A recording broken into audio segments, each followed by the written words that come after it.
Operation Valentine and plot విషయానికి వచ్చేస్తే మీకు తెలుసు, based on the true events, మన పాకిస్తాన్ వాళ్ళు వచ్చి మన సోల్జర్స్ వెహికల్స్ అనేవి వెళ్తూ ఉన్నప్పుడు మొత్తం బ్లాస్ట్ చేసేస్తారు అనమాట. ఇంకా దానికి కౌంటర్ అటాక్ గా మన ఇండియన్ ఎయిర్ ఫోర్స్ వాళ్ళు ఏం చేశారు, ఇది మీరు థియేటర్స్ లో చూస్తారనమాట. అండ్ ఇంకా ఓవరాల్ గా ఎలా ఉందని విషయానికి వచ్చేస్తే, save your precious money, have a wonderful day, have a good sleep. మనం కంప్యూటర్ రివ్యూలోకి వెళ్ళాము. చాలా కొత్తగా వచ్చుంటే make sure to subscribe for more reviews and notification bill 100% on పెట్టుకోండి. అండ్ ఇంకా మూవీ విషయానికి వచ్చేస్తే, ఫస్ట్ థింగ్ భయ్య, ఎవరైతే ఫైటర్ మూవీ చూసారో ఇది మీకు అసలు ఏమాత్రం నచ్చదు, అది మీకు చాలా బాగా నచ్చింది. అని కొంతమంది అంటారు, ఆహా హిందీ వాళ్ళది కానీ వేరే లాంగ్వేజ్ భార్య లేకపోతే మంది తొక్కేస్తారు కదా అని కొంతమంది అంటారు. అంత సీన్ లేదు భయ్య. ఇప్పుడు మనకి ఫైటర్లు ఏంటంటే టెన్షన్ బిల్డ్ చేయడం కావచ్చు, క్వాలిటీ పరంగా అది సేమ్ టైం ఆ ఎమోషన్స్ అన్నీ కూడా, ఎయిర్ కాంబాక్ట్ యాక్షన్ సీక్వెన్స్ అన్నీ కూడా టాప్ క్లాస్లో మనకి చూపించారు అనమాట. అంటే ఇక్కడ మన దాంట్లో ప్రాబ్లం ఏంటనేది కూడా మీకు చక్కగా క్లియర్గా ఎక్స్ప్లెయిన్ చేస్తాను.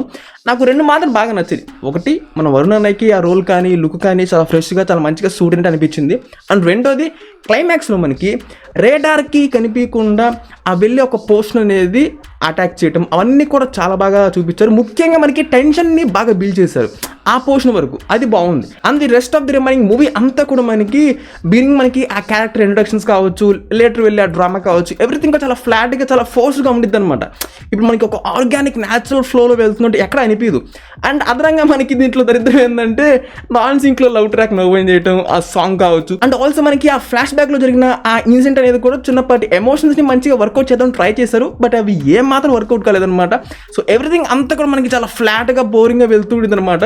అలా చూస్తూ ఉంటాం. ఇంకా ఫస్ట్ హాఫ్ ఎండింగ్లో మనకి ఇంకా ప్లాట్ ఓపెన్ చేసినప్పుడు ఆ బిట్ ఆఫ్ ఇంట్రెస్టింగ్గా అనిపించింది. ఇంకా మనకి లేటర్ జరిగే ఆ ఎయిర్ కాంబాక్ట్ యాక్షన్ సీక్వెన్స్ అన్నీ కావచ్చు, క్వాలిటీ నేను ఏ మాత్రం కంప్లైంట్ చేయను భయ్య, క్వాలిటీ చాలా మంచిగా డీసెంట్గా వర్కౌట్ చేశారు.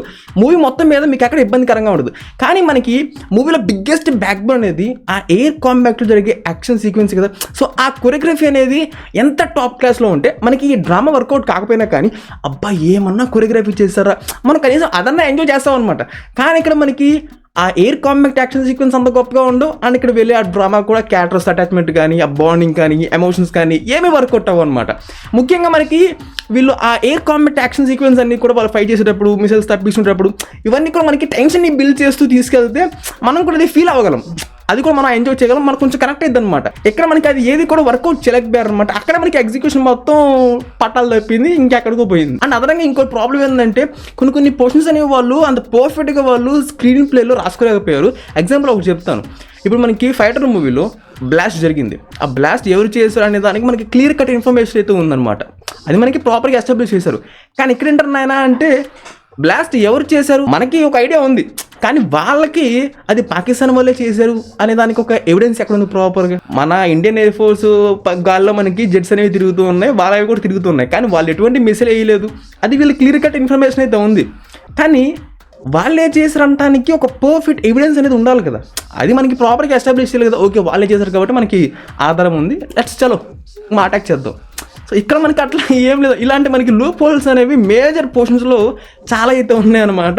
అవి నాకు చూసినప్పుడల్లా క్లియర్ గట్టిగా కనిపించేస్తున్నాయి. ఫైటర్ సక్సెస్ అవడానికి one of the main reason ఏంటంటే, వాళ్ళు ఆ టెన్షన్ని చాలా చక్కగా బిల్డ్ చేశారనమాట. నేను 12లో కూడా మీకు అదే చెప్పాను, క్వాలిటీ పరంగా మంచిగానే పుల్ ఆఫ్ చేశారు. బట్ మనకి ఆ యాక్షన్ కొరియోగ్రఫీ అనేది జస్ట్ ఒక 2-3 ఫ్రేమ్స్ చూపించారు. బట్ 2-3 ఫ్రేమ్స్ ఉంటే మనకి సరిపోదు.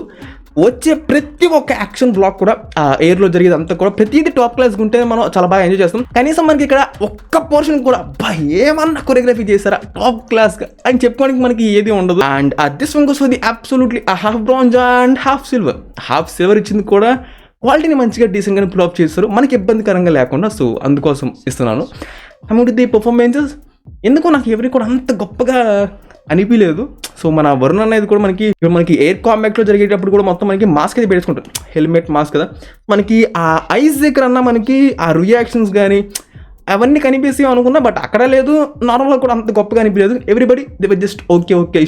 ది బ్యాక్గ్రౌండ్ స్కోర్ మొదటి నుంచి నాకు ఎక్కడ పెద్దగా ఏమీ అనిపించలేదు. క్లైమాక్స్ చెప్పే కదా ఇంతక ఆ రేడార్కి కనిపించకుండా అక్కడ మనకి కొంచెం బాగుంది అనిపించింది. Production quality, cinematography, VFX work, everything man చక్కగా మనకి ప్రాపర్ చేశారు.